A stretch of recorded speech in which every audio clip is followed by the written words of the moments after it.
Welcome to the Chronically Awesome podcast with me, Katie Rose, recording my thoughts and realizations about the mind, the body, and all things woo-woo, looking at life through the lens of spirituality, and sharing things I believe should be taught to everyone so we can begin to heal the next generations, healing traumas, transcending the ego, and living an empowered, soul-led life of pure awesomeness. Hello, beautiful souls, and welcome back to my podcast. If you haven't noticed, I haven't been around for a couple of weeks because my laptop decided it just wasn't playing anymore. So it had to be fixed, and I found it really frustrating because I felt like I had so much that I kind of wanted to share. I had this idea of a podcast that I wanted to do, and I just couldn't get it out. And that was a lesson in itself, that it doesn't have to be out now, that it's okay, that things aren't going to plan.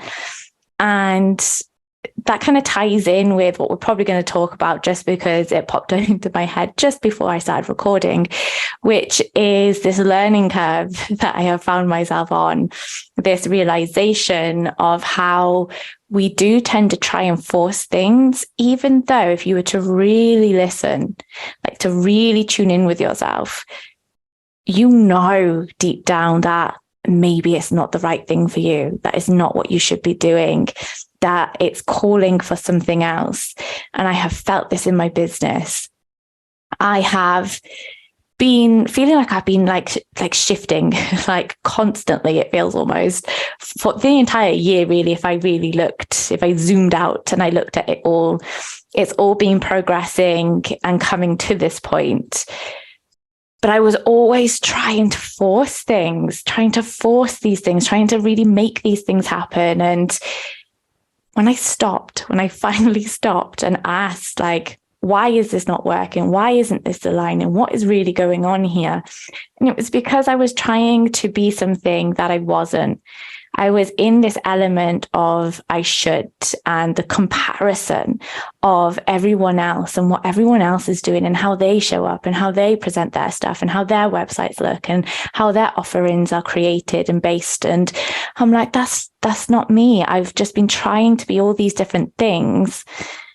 But if I was to take all that away and I sat with what was left, then I could see who I truly was and what really lit me up. And that is so many different areas and elements, obviously, because everybody's made up of so many different parts of themselves. But it boils down to being a healer, wanting to really reach out to people, to help people to see themselves in a different light and to hold that space. I am a space holder. Like, that is probably what I always come back to saying to people. I hold space for you. That is where I live. I live in this container where there is no judgment. All that you have in this space that I hold for you is yourself.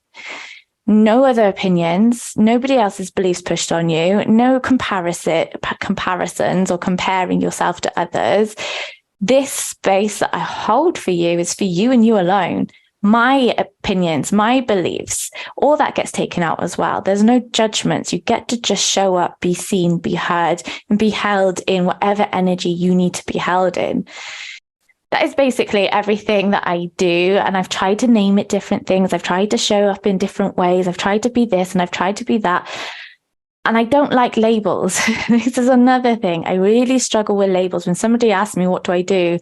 And then I see these other people, of these sort of alignment coaches, transformational coaches, belief shifting, trauma coaches, and all these different things. And I'm like, but I'm all those things. I'm not just a label. I'm not just one of these. I am all these things. And I also don't see myself as I do this for you.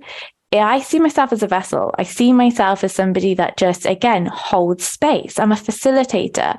I have the ability to step aside to allow whatever it is that needs to come through. So I channel a lot. Everything that I've created, all of my oracle decks, they were all channeled. I couldn't draw any of those things right now if you asked me to, because I have to be in that space, the intention be set, and then just allow whatever comes through, come through. That is how everything has come about for me. When I come to my readings, my spiritual readings, and connecting with loved ones, that's a form of channeling.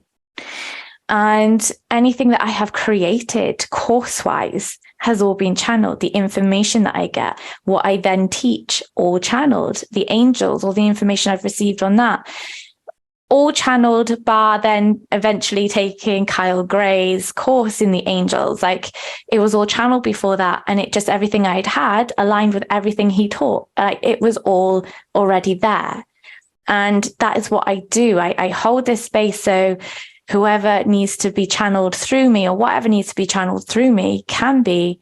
So whoever I am working with is in a space, in a frequency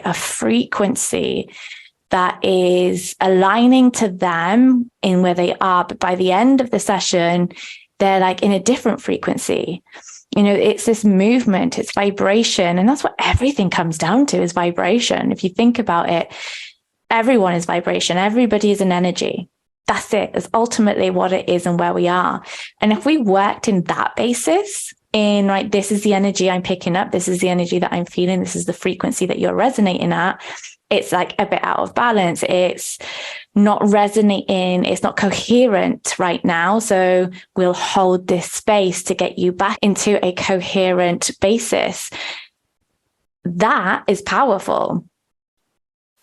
And how you get there is always different. Like, that is another thing. Like, I've trained in a few different things because they've always brought an interest and intrigue to me. I love to learn. I love learning new things on how the mind works, how the body stores information, and how to connect spiritually and develop more and go into meditation at deeper levels, connecting and channeling more. Like, all of that interests me. All of that gets me well excited. And I'm like, how can I then take that and help others with it? That's my thing. Like, why does it have to be labeled? Why? Because we receive it easier when it's labeled. Like, if somebody labels something, it's like, oh, I did this. I went for Reiki. I went for a sound bath. I went for coaching. When you label it, it becomes easier for the mind, for the ego to understand, to be able to categorize it, to be able to place it somewhere. It gives it a meaning to the ego. But why? Why do we have to have a label for everything? Why do we have to label these things? Just to make the ego feel safer, more secure, and feel like it's has a higher intelligence. But it doesn't need to. If you just focused on the mind, the body, and the spirit, and bringing those into balance, bringing them into a frequency that serves you, where energy can move freely. That's ultimately all we need and where we need to be. And I just think that is where I am right now. I am at a space where I am just working with a light energy. I am working on the basis of amplifying hope within ourselves, in bringing this light, this powerful part, this powerful essence, our soul. Like, there are so many names. Again, there are so many labels. And then also, I find that there's a label for one, a label for another, a label for another. And I'm like, oh, I need this, I need that, because this is labeled as something else. And yet when I've done all these different things, I'm like, this is the same thing. It's just named something else. And I get annoyed then, because I'm like, but I've already done this. And now I've paid to basically redo it, just in a slightly different way, maybe. And everything is just the same. Everything is vibration. Everything is frequency. Bring it all back to that. It's powerful shit. Powerful. And my whole business is moving that way. I'm getting rid of all these labels. I'm just working on one thing that I feel called to, and help people to transform their lives, to learn how to do it for themselves. To hold in-person things is another thing for me. I've been finding myself almost lonely, feeling disconnected from the world by doing everything online. And I am going to really focus on bringing in retreats or days or whatever I feel called to do for in-person things. Like, that's where I feel like I'm lacking that connection right now. And I want to build that back up in 2023. my word for the year will be connection, more than likely, because I always have a word every year. I pick a word. Well, I don't pick a word. I get given a word from spirit that just pops into my mind. I see it. I feel it. I'm like, yes. And every single year it resonates so deeply, every year without fail. And next year will be connection, connecting, developing and growing and evolving with people, because you need connection. We need to connect with each other. We need to bounce ideas from each other. We need to be seen. We need to be held in this space, because we are connected. We are all connected. And yes, you don't have to be in person to feel that connection, because we are all literally connected, like through our DNA, through the energy of ourselves. Like, it is so much that is completely, utterly, 100% connected. But that doesn't mean that we shouldn't connect in person. And I think this is another problem of social media and the phones and the internet. It is great to be able to connect with people around the world, absolutely. But at the same time, we are disconnecting from the physical. And there's so much evidence and studies that proves how important it is to have that physical touch, to have that hug, to connect and feel that physical connection with someone. But that is definitely been less and less over the years, especially from COVID and the isolation that presented to us. And then the effects of that as well, of the anxiety and the depression that for some has come out with. There's just so much that we could be doing and could be evolving into if we took away all of the shoulds and this is the way to do it and this is right and this is wrong. If you really want to live your right way, then you have to listen to yourself. You have to peel away all of the outside world. And it's not easy, but if you really want to live in alignment with yourself, then you do have to put in that effort and that work to listen, to practice peeling layers away, do meditations where it's like, oh, just pull this away from yourself, put that outside of yourself, put that over there, put that here. And then, well, who is left? What is left? Because that's your truth. That part, that person, that version, that is who you are. And then you can put all those other layers back on if you want, if you feel comfortable with that and that makes you feel protected, but it doesn't mean you have to stay there. You can work on one layer at a time and build upon it and find your truth in it and build the confidence around that part of yourself of, no, I know that if I took all of this away, I am somebody else beneath it. So why are you somebody else when you're put back into the world? Because of our beliefs, because of our conditioning, because of our experiences, but they don't define you.